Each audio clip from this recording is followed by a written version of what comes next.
Hello, everyone. We are Dr. Oussama Sebti and the master student Anfel Aiech from the University of Constantine III, Salah boubnider. We are honored to present our research titled A Psychosocial Approach to Designing Healthcare Spaces for People with Tourette Syndrome and OCD. Our study takes place in Algeria and is guided by the principles of neuroarchitecture. People with Tourette syndrome and OCD often experience heightened sensitivity to their surroundings. Simple elements like light, sound, texture can either support or undermine their well-being. Our goal is to use architecture, not just as a structure, but as therapy, to design spaces that calm, support, and empower. Now let's briefly look at these conditions. Tourette's includes motor and vocal tics, often preceded by sensory urges. Co-occurring conditions like ADHD are common.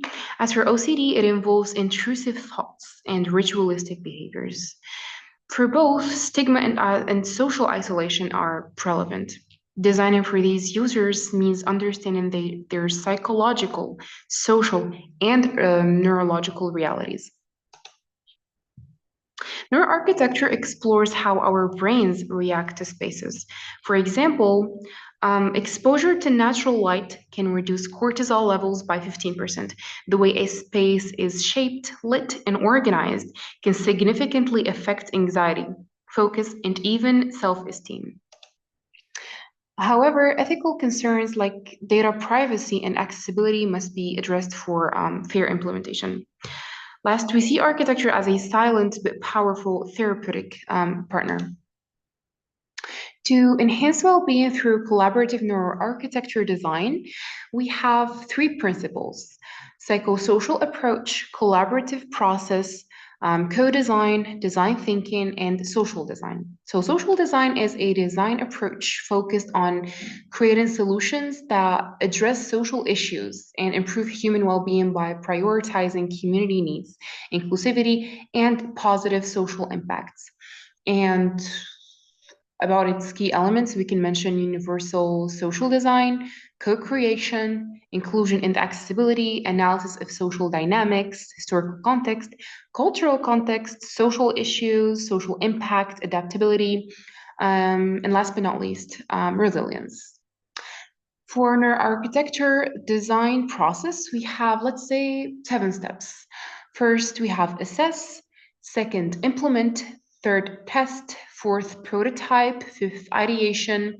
Sixth, define. And last and seventh, empathy, which is to understand user needs and perspectives. Designing for Tourette's and OCD requires a careful balance. OCD needs routine and predictability, clear structures, order, minimal ambiguity. Tourette's, by contrast, benefits from open, forgiving spaces where movement and expression are free. Our challenge was to create spaces that were both structured and liberating. As for the methodology, our approach blends psychology, architecture, and empathy. We gathered data through surveys, interviews, and observations, aiming to understand patients' emotional and sensory experiences. Inclusivity was a key theme. Spaces had to be adaptable across age, culture, and level of ability. Our interviews were really illuminating. Like one patient said, the left room feels tighter, like a bump into people. The right one lets me breathe. Another said, I hate windows that aren't square or centered. They look wrong and I can't focus. These comments shaped our vision. Design must not just accommodate, but resonate. The questionnaires as well were a very powerful and collaborative tool to better understand the needs of this category. For the results, we used neuroarchitecture to translate our research into practical design.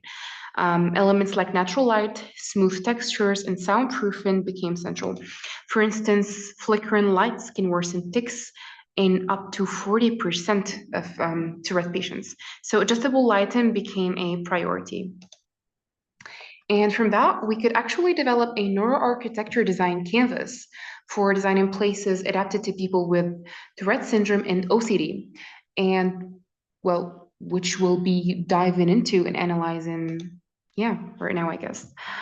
So some of our key strategies include lighten, natural and dynamic, avoiding harsh fluorescence acoustics, quiet zones with noise levels below 45 decibels, colors, neutral palettes like blues and greens to soothe, not stimulate, textures smooth, predictable, non-abrasive surfaces.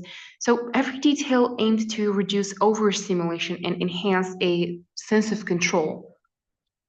We applied our findings to design flexible, calm, and healthcare spaces featuring first green areas and nature, clear wayfinding, personal space, predictable routes, safety features, as well as visible cleaning protocols, touch-free fixtures. This is for reducing contamination and contamination fears in OCD, as well as creating spaces that allow movement without causing disruption. This is for repetitive behaviors and rituals.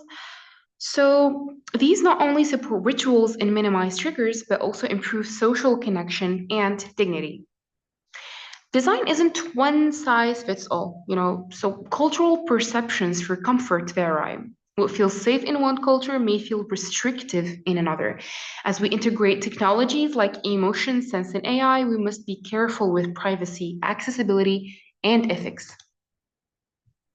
Overly controlled spaces can feel like prison. Like we focused on modular flexibility, stable benchmark with options for personalization. This way, users feel safe but not confined, structured but still free.